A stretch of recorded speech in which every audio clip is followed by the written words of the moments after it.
तो ये 2 इंसिडेंट थे उद्घाटन के दिन के।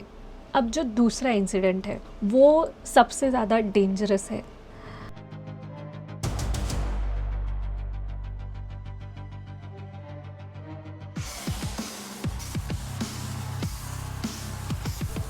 हम में से काफ़ी लोगों ने ज़ी हॉरर शो के बारे में सुने होंगे और उसकी जो सबसे आइकॉनिक एक बैकग्राउंड म्यूज़िक है उसके बारे में सुने ही होंगे। हम लोगों ने तो ज़ी हॉरर शो उतना देखे नहीं, क्योंकि हमारे टाइम तक फियर फाइल्स और आहट आ गया था। हमारे मम्मी पापा बताते हैं कि ज़ी हॉरर शो काफ़ी डरावना होता था। उसका एक आइकॉनिक बैकग्राउंड ट्यून था जो बहुत ही ज़्यादा डरावना लगता था, और ये जो इंसिडेंट है ये उससे रिलेटेड है। तो जब गृह प्रवेश का सब कुछ हो गया उसके बाद ये फैमिली वहाँ पे शिफ्ट हो गई और ये रहने लगी, और ये फैमिली ने रहना स्टार्ट कर दी थी, और कुछ 2-3 महीने हो चुके थे इनके रहते हुए। और वैसे ही ये काफ़ी बड़ी फैमिली थी कि 6 बेटियाँ, फिर एक बेटा, मम्मी पापा, और घर भी काफ़ी बड़ा था। तो नीचे के फ्लोर पे शॉप थी, ज्वेलरी शॉप थी, उसके बाद एक हॉल था, वहाँ घर के बड़े लोग ऐसे ही बैठे रहते थे। तो जो फर्स्ट फ्लोर था उसके बालकनी वाले रूम में ही एक और टीवी लगा हुआ था। तो जितनी भी जो उनकी बेटियाँ वगैरह थी उन्होंने डिसाइड की कि हम वहाँ पे जाके रोज़ शाम को 7 बजे ज़ी हॉरर शो आता था तो हम ज़ी हॉरर शो देखेंगे। ऊपर के फ्लोर पे जो बालकनी के पास वाला रूम था, एकदम मतलब स्टेयर्स से जो लास्ट वाला रूम था, वहाँ पे जाके टीवी पे ज़ी हॉरर शो मतलब ऐसे बैठ गए। और उन्होंने तो पहले कोई और शो चल रहा था तो वो सारे बैठे थे, हंसी मजाक कर रहे थे, और जो घर के बाकी मेंबर्स थे वो नीचे बैठे थे। मतलब जो घर की मम्मी थी और जो उनके पापा तो शॉप में थे, जो मम्मी थी वो हॉल में बैठी थी, और उनका छोटा बेटा भी था वहाँ पे, और उनके कोई रिलेटिव्स वगैरह आए थे तो वो उनसे बातचीत कर रही थी। तो लड़कियाँ वगैरह सब बैठ के टीवी देख रही थी। करेक्ट 7 बजे ज़ी हॉरर शो स्टार्ट हुआ। तो जब वो शो स्टार्ट होता था उसकी एक बहुत आइकॉनिक हॉरर ट्यून थी जो ये है।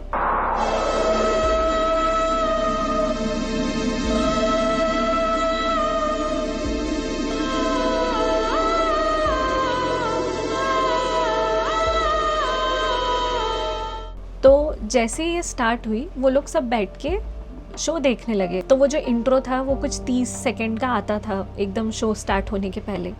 तो 6 बेटियां सब लोग ऐसे बैठी हुई थी। तो उनमें से जो दूसरे नंबर की बेटी थी उसका ऐसे शो टीवी देखते देखते ध्यान थोड़ा सा ऐसे टीवी के ऊपर तरफ गया। तो लेफ़्ट साइड में ऊपर एक विंडो थी। नॉर्मली एग्जॉस्ट के लिए हम एक बड़ी सी राउंड वाली विंडो बनाते हैं लेफ़्ट साइड में, तो वहाँ पे फ़ैन नहीं लगा हुआ था, बट एक ऐसे राउंड वाली एक विंडो थी ऊपर लेफ़्ट साइड में। तो सामने टीवी के ऊपर रैक बनी हुई थी और उसके ऊपर पर्दे लगे हुए थे। ऐसे उसका ध्यान टीवी देखते देखते जस्ट थोड़ा सा ऊपर गया तो उसको दिखा कि जो पर्दा है ऊपर के रैक में, जो पर्दा लगा हुआ है वो धीरे धीरे जो है वो राइट साइड से सरकते सरकते सरकते वो जो राउंड वाला जो विंडो था छोटा सा ऊपर, वो पूरा पर्दा सरक के उस विंडो के अंदर घुस गया। तो ये चीज़ उसको बहुत अजीब लगी। तो उसने उसके राइट साइड में जो बहन बैठी थी उसको धीरे से हल्के से हाथ से ऐसे हिलाई और आँखों से इशारा की कि उधर देखो। तो उसकी बहन की नज़र भी उधर गई। तो ये दोनों वहाँ पे देख रहे थे, तब तक जो बाकी आसपास की बहनें थी उनको भी थोड़ा ऑड लगा कि ये लोग क्या कर रही है, तो वो उनकी नज़र भी उधर गई। तो उन लोगों ने देखे वो पर्दा जो अंदर घुसा था वो धीरे से बाहर मतलब धीरे धीरे बाहर निकला और फिर से सरकते सरकते सरकते थोड़ा बीच तक रैक में आया। तो यहाँ तक सारे एकदम मतलब ऐसे वहीं पे जम गई थी, मतलब वो हिल ही नहीं पा रही थी, इतना डर गई थी। उनको समझ में नहीं आ रहा था कि उन्होंने क्या देखे। ये जो घर था इसमें ऐसा था कि सारे रूम्स में बहुत बड़ी कांच की इतनी बड़ी बड़ी विंडो, जैसे बंगलों में होती है उतनी बड़ी बड़ी विंडो हर रूम में थी। तो धीरे धीरे जब इनका ध्यान नीचे ऊपर से नीचे गया तो इनको दिखा कि वहाँ की विंडो पे एक आदमी ऐसे पकड़ के खड़ा है, और वो एकदम से पूरा जला हुआ है, काला सा दिख रहा है। उसका चेहरा भी थोड़ा कहीं से लाल कहीं से काला है और बहुत भयानक है, और वो स्माइल करते हुए एकदम उनके तरफ विंडो के बाहर से उनको देख रहा है ऐसे पकड़ के।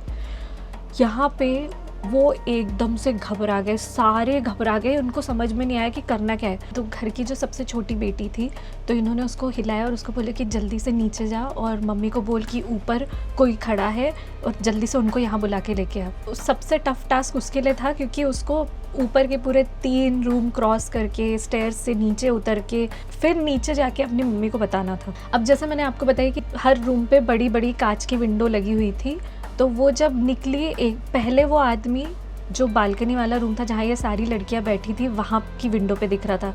जब वो वहाँ से निकल के दूसरे रूम पे पहुँची तो दूसरे रूम के विंडो में भी वो आदमी वैसा ही खड़ा हुआ था, एकदम पूरा लाल सा जला चेहरा, काला सा दिख रहा था। और ऐसे पकड़ के सबसे छोटी वाली बेटी जा रही थी, उसको सेकंड रूम की विंडो में भी वो दिखा। वो दौड़ते दौड़ते थोड़ा आगे गई, थर्ड रूम की विंडो में भी वो था, आगे गई फोर्थ रूम के में भी था। उसके बाद जब वो रूम से बाहर निकल के ऐसे नीचे जाने की सीधी सीढ़ियाँ थी, सीढ़ियों के पास ऊपर बहुत बड़ी कांच की पूरी ऐसी बड़ी सी विंडो बनी हुई थी कि अगर आप ऐसे सीढ़ियों से नीचे उतरो तो ऊपर पूरी बड़ी सी कांच की ऐसे विंडो दिखती है। वो आदमी उस विंडो पे पूरा ऐसा खड़ा हुआ था, लाल काला सा जला चेहरा और बहुत डरावना दिख रहा था। और वो जो बेचारी थी वो आंखें ऐसे नीचे देखते हुए जल्दी जल्दी सीढ़ियों से दौड़ के भागते हुए अपनी मम्मी के पास गई। और उसकी मम्मी अपने रिलेटिव से बात कर रही थी। तो ये जो थी ये थोड़ा धीरे धीरे बात करती थी। तो इसने बोली मम्मी मम्मी सुनो ना। तो उसकी मम्मी ने बोली कि हाँ क्या हुआ। तो वो बोलती मम्मी ऊपर चलो ना, ऊपर चलो। तो अक्सर मम्मियों को लगता है ना कि बच्चे तंग आ रहे हैं, ऐसी कोई बात होगी। तो उसकी मम्मी ने बोली अरे हाँ 2 मिनट रुक जा, मैं बात कर रही हूँ अभी। रिलेटिव से उसकी मम्मी बात कर रही थी। तो उसके बाद फिर उसने धीरे से बोली कि मम्मी ऊपर चलो ना, ऊपर कोई आदमी है। तो जैसे उसकी मम्मी ने ये सुनी कि ऊपर कोई आदमी है तो वो थोड़ा डर गई। उनको लगा कहीं कोई चोर वगैरह तो नहीं घुस गया है। और एक तो ऑलरेडी इनकी ज्वेलरी शॉप थी, तो इनकी ज्वेलरी शॉप थी और वहाँ पे वर्कर्स काम करते थे, ऐसे 5-6 वर्कर थे। उसकी मम्मी ने ये बात सुनी, उनने वहाँ शॉप में सब लोगों को बता दी कि ऊपर कोई तो भी है। तो जो भी वर्कर थे उनके हाथ में जो भी हथियार वगैरह है, नॉर्मली ऐसा होता है कि ज्वेलरी शॉप में जैसे हथौड़ा हो गया या कुछ भी हो गया, तो जिसके हाथ में जो भी हथियार आया सबने वो हथियार उठाए और ऊपर की तरफ भागे कि कौन है ऊपर। ऊपर गए, देखे तो वहाँ पे कोई नहीं दिखा, कोई भी नहीं था। नॉर्मल लड़कियाँ पूरी ऐसे आँख बंद करके एकदम डर के ज़मीन में बैठी हुई थी। तो सब पूरा चेक किए, कोई नहीं था, ना किसी के आने का रास्ता था ना जाने का रास्ता था। अब जब ये 2-3 इंसिडेंट बार बार होने लगे ना, तो घर वालों को थोड़ा सा ऑड लगा। अब घर वाले थोड़ा सा डरने लगे थे, क्योंकि अब उनको ये लगने लगा था कि ये कोई चोर वोर वाला कोई चीज़ नहीं है, ये कुछ सीरियस है और ये कुछ भूत प्रेत या कुछ ऐसे ऊपरी हवा टाइप का कोई सीन है। इनकी जो मम्मी थी, इन्होंने अपने भाई को बोली, मतलब लड़कियों के मामा को, कि एक हनुमान जी का कैलेंडर लेके आ जाना, घर पे लगाना है। तो जो मामा थे वो कैलेंडर लेके आए। तो उनके मामा ने जीजा जी से पूछे कि सब लोग कहाँ है। तो उन्होंने बोले अंदर ही होंगे या फिर शायद ऊपर के रूम में होंगे, सब लोग बैठ के टीवी वगैरह देख रहे होंगे। तो उनके मामा ऐसे ही अंदर घुसे, तो वही 2-3-4 रूम क्रॉस किए तो वहाँ पे कोई नहीं था। तो उनको लगा कि शायद वो ऊपर के फ्लोर पे होंगे। तो वो वहाँ से जा रहे थे, तो उन्होंने सोचा कि मैं वॉशरूम यूज़ कर लेता हूँ। तो वॉशरूम के सामने सीढ़ियाँ ऐसे ऊपर जाते हुए दिखती थी और सीढ़ियों के ऐसे रेलिंग बनी हुई थी। तो उन्होंने हनुमान जी का कैलेंडर उस रेलिंग के पास ऐसे रखे और वॉशरूम के पास जाके जस्ट वॉशरूम का दरवाज़ा खोले। उन्होंने वॉशरूम का दरवाज़ा खोले ही थे कि उन्होंने देखे कि वॉशरूम के कोने में ज़मीन पे एक औरत ऐसे वाइट कलर की साड़ी पहन के, उसने ऐसे अपना सर पूरा ऐसे झुका के रखी है और उसके जो बाल हैं वो पूरे ऐसे फेस को ढक के हैं और वो बैठी हुई है और रो रही है धीरे धीरे। तो जो मामा थे वो दरवाज़ा, मतलब जस्ट उन्होंने ऐसे खोले ही थे और दरवाज़ा उनके हाथ में ही था, वो एकदम घबरा गए। उनको समझ में नहीं आया कि उन्होंने क्या देखे और वो रोते रोते उसने जो ऊपर के तरफ देखी उनके तरफ, तो उसका चेहरा पूरा जला हुआ था, एक साइड से पूरा ऐसे जला हुआ दिख रहा था। वो डर के कारण जल्दी से उन्होंने वो पीछे मुड़ के वो हनुमान जी का कैलेंडर पकड़े और दौड़ते दौड़ते सीढ़ियों से ऊपर जाके फर्स्ट फ्लोर में ना जाते हुए वो एकदम ऊपर दौड़ते दौड़ते दौड़ते टेरेस तक चले गए। टेरेस पे गए तो अंधेरा, टेरेस पूरी अंधेरा और डर लग रहा था। फिर नीचे उतर के आए भागते हुए और फर्स्ट फ्लोर पे गए। वहाँ पे उनकी जो बहन थी उनके पास गए एकदम हाफते हुए। तो उसने पूछी कि अरे क्या हो गया, इतना डरते डरते, मतलब क्या हो गया, इतना हाफते हुए क्यों आ रहा है। तो फिर मामा ने उनकी बहन को ये पूरा इंसिडेंट बताए। जब मामा ने ये इंसिडेंट बताया तब उनकी बहन ने उनको और भी जो इंसिडेंट गृह प्रवेश वाले दिन हुए थे, रात में हुए थे, फिर लड़कियां जब टीवी देख रही थी तब हुए थे, ये सारी चीज़ें बताई।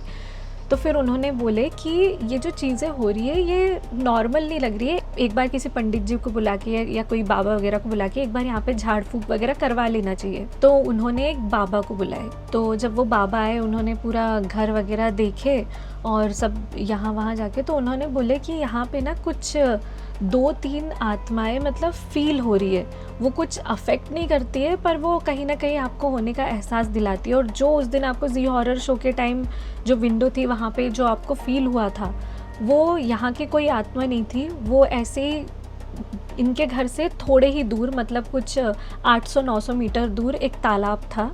तो वो जो आत्मा थी वो कभी तालाब में डूब के मर गई रही होगी, तो ऐसी अतृप्त आत्मा थी। तो वो तालाब के पास से ऐसी उड़ते हुए कहीं जा रही थी, ऐसी सामने से जा रही थी। तो जाते जाते उनको दिखा होगा कि ऐसी कि कुछ लोग हंस रहे हैं, बातें कर रहे हैं, कोई भूत वाला सीरियल देख रहे हैं। तो वो जस्ट खड़े होके देख रही थी, उसको थोड़ा इंटरेस्ट आया कि ये लोग भूत वाली चीज़ देख रहे हैं, मतलब इसको उसमें इंटरेस्ट है। तो वो बस उनको डराने आई थी। पर वो आत्मा तो यहाँ से चली गई है, वो उन्होंने पूजा पाठ किए, वो तो चली गई। पर जो यहाँ पे कुछ और भी नेगेटिविटी है जो मैं फील कर पा रहा हूँ, पर वो इस जगह को छोड़ के नहीं जा रही है। जो सतीश है उन्होंने फिर इस घर की बैक स्टोरी बताए, जो गृह प्रवेश के भी पहले जब ये घर उन्होंने खरीदे थे और जब रेनोवेशन का टाइम चल रहा था तब की थी। तो जब ये घर का रेनोवेशन चल रहा था तो ये घर में कैसा था, बाजू वाले जो मकान मालिक थे उनके घर से ये जुड़ा, उन्हीं का ये रूम था, वहाँ पे 5 रूम, यहाँ पे 5 रूम, और उन लोगों की एक ही वॉशरूम थी। पर जब उन्होंने बीच से डिवाइड करके ये घर बेच दी तो इनको 5 रूम तो मिल गए, पर इनके पास वॉशरूम नहीं थी। तो जब वॉशरूम का कंस्ट्रक्शन चल रहा था और खुदाई हो रही थी पीछे, तो वॉशरूम की जहाँ पे वॉशरूम बनाने के लिए जहाँ पे वो खुदाई कर रहे थे, वहाँ से इनको 2 स्केलेटन, एक लड़की का और एक लड़के का, मतलब एक औरत का और एक आदमी के, ऐसे 2 स्केलेटन मिले थे। तो जब वो 2 स्केलेटन निकले तो ये लोग बहुत घबरा गए। तो इन्होंने चुपचाप, किसी को पता नहीं लगने दिया, पुराना मकान मालिक था जो बाजू में ही रहता था, उसको बुलाया, उससे पूछे कि यहाँ पे ये हड्डी के ढांचे क्यों निकले। तो उसने बताया कि पहले यहाँ पे दलदल थी ये पूरे एरिया में, क्योंकि तालाब थोड़ा आगे तक था। पर जब धीरे धीरे तालाब का एरिया थोड़ा कम हुआ, कंस्ट्रक्शन होने लगा, घर बसने लगे, यहाँ पे बनने लगे और तालाब थोड़ा सूखने लगा, और जब तालाब का जो बॉर्डर है वो थोड़ी कम होने लगी, उसके बाद यहाँ की जो दलदल थी, यहाँ पे बहुत मलबा वगैरह सब कुछ लोग भर के देखते थे पर कुछ नहीं भरता था। पर बहुत टाइम के बाद जब तालाब थोड़ा सूखा, थोड़ा कम एरिया में गया और ये भी सूख गया, यहाँ पे मलबा वगैरह भर के नॉर्मल जगह हो गई, तब मैंने ये ज़मीन ख़रीदा था। तो हो सकता है कि जब यहाँ पे दलदल रही होगी या तालाब जैसा एरिया रहा होगा, तब कोई डूब के मरा होगा या किसी की बॉडी रही होगी। तो वो लोग डर गए कि अब इसको क्या करें, अगर ये बाहर निकालेंगे तो फिर पुलिस केस वगैरह हो सकता है कि कहाँ से आए स्केलेटन और ये वो। तो उन्होंने डिसाइड किए कि ये जो स्केलेटन वगैरह मिले हैं, इसको यहीं पे गड़ा के, यहीं पे बंद करके फिर इसके ऊपर जो भी है कंस्ट्रक्शन कर रहे थे वो कर देते हैं। अब इनकी गलती ये हो गई कि इन्होंने उसी जगह पे जहाँ पे वो स्केलेटन निकले थे वहाँ सब कुछ दबा के मलबा वगैरह करके वहीं पे वॉशरूम बना दिए। फिर ये चीज़ें जब सबने सुने तो सब बहुत डर गए। उसके बाद फिर यहाँ पे कुछ ग्रह शांति के हवन वगैरह हुए, कुछ पूजा पाठ वगैरह हुई, पर फिर भी जितने साल ये लोग उस घर में रहे उतने साल, मतलब कोई चीज़ उनको फील तो नहीं हुई या दिखी तो नहीं। पर जब से वो इस घर में आए, स्टार्टिंग में उनकी बहुत तरक्की हुई, कुछ 5-10 साल बहुत तरक्की हुई, सारा बिजनेस बहुत अच्छा चल रहा था, सब सही चल रहा था। तो 10 साल तक पैसे तो बहुत आए, पर बीमारियां आती थी, बहुत झगड़े होते थे, बहुत प्रॉब्लम्स होती थी, पर्सनल लाइफ ख़राब हो गई थी, फैमिली ख़राब हो गई थी, टूटने लगी थी। 10 साल के बाद धीरे धीरे उनका जो पीक था वो धीरे धीरे टूटने लगा और एकदम जो भी बना बनाया बिज़नेस था सब फ्लॉप हो गया, बिज़नेस में बहुत लॉस हुआ। तो उन्होंने जो पीछे घर बनाए थे वो बिक गया, धीरे धीरे उनकी ज्वेलरी शॉप बंद हो गई, वहाँ पे जो भी पूरा माल था सब बिक गया, ये लोग कर्जे में दब गए। और एक दिन ऐसा आया जब इनको ये घर भी बेचना पड़ा। तो मेरे को लगता है कि सबसे बड़ी गलती ये थी कि जब वो स्केलेटन निकला था, इनको तब उसको किसी और जगह पे कर देना था। इन्होंने उसको वॉशरूम के नीचे ही दबा दिए और उसके बाद सारी चीज़ें वहीं से होना स्टार्ट हुई। तो जिसने वो घर ख़रीदा है, अब उसने वो घर तोड़ दिया है और अब वहाँ पे वो नई बिल्डिंग बना रहा है। और शायद उसको भी ये नहीं पता होगा कि वॉशरूम के पास कभी कोई स्केलेटन निकले थे और अभी भी कहीं ना कहीं वो स्केलेटन गड़े हुए हैं, और वो अनअवेयर होकर अब वहाँ पे एक नया घर बनाएगा और लोग रहने आएंगे। तो ये स्टोरी बहुत ही ज़्यादा आज भी, मतलब मुझे बहुत डराती है, क्योंकि मैं पर्सनली वो घर देख चुकी हूँ, मैं पर्सनली उस घर पे जा चुकी हूँ, मैं पर्सनली वो वॉशरूम देख चुकी हूँ। और तब तो हम छोटे थे और घर वालों ने कभी ये चीज़ बताए भी नहीं थे कि यहाँ पे ऐसा ऐसा कुछ इंसिडेंट हुआ था या यहाँ की ऐसी ऐसी हॉरर कहानियाँ, किसी ने भी नहीं बताया था। मैंने पर्सनली अपने आँखों से वो वॉशरूम, वो स्टेयरकेस, वो ऊपर का रास्ता, ऊपर के फ्लोर, ऊपर के कमरे, नीचे के कमरे सब देखी हूँ। और तब मैं छोटी थी, 8-9 साल की। तो आज सोच के बहुत डर लगता है जब ये स्टोरी मुझे पता चली, अभी अभी कुछ टाइम पहले ही पता चली थी। अब तो वो घर टूट वगैरह गया है। तो ये थी आज की स्टोरी और काफ़ी बड़ी हो गई, पर कुछ स्टोरी ऐसी होती है कि वो बड़ी ही बन जाती है और बहुत इम्पॉर्टेंट होती है। अगर आप अपनी रियल लाइफ स्टोरीज़ मुझसे शेयर करना चाहते हो तो नीचे डिस्क्रिप्शन में मेरा ईमेल आईडी है और मेरा इंस्टाग्राम आईडी भी है, तो आप उस पर मुझे भेज सकते हो। आगे मैं और इंटरेस्टिंग स्टोरीज़ लाते रहूँगी, बहुत सारी अच्छी अच्छी स्टोरीज़ है लाइनअप पे। तो ये तो थोड़ी बड़ी हो गई और मुझे ऐसा लगता है कभी कभी बड़ी स्टोरीज़ भी बहुत इंपॉर्टेंट होती है, क्योंकि मैं अगर इसको छोटा कर देती तो ये ऑलरेडी ही इसमें बहुत सारे इंसिडेंट थे और मैं नहीं चाहती थी कि मैं एक एक इंसिडेंट पे एक एक वीडियो बनाऊं, क्योंकि फिर मुझे हर स्टोरी में इसका प्रॉपर बैकग्राउंड बताना पड़ता। तो ये एक स्टोरी, एक ही जगह की 4 अलग इंसिडेंट थे और ये मेरी अब तक की सबसे बहुत ही अलग ही एक्सपीरियंस है इसका। तो आज के लिए बस इतना ही। Thanks for watching.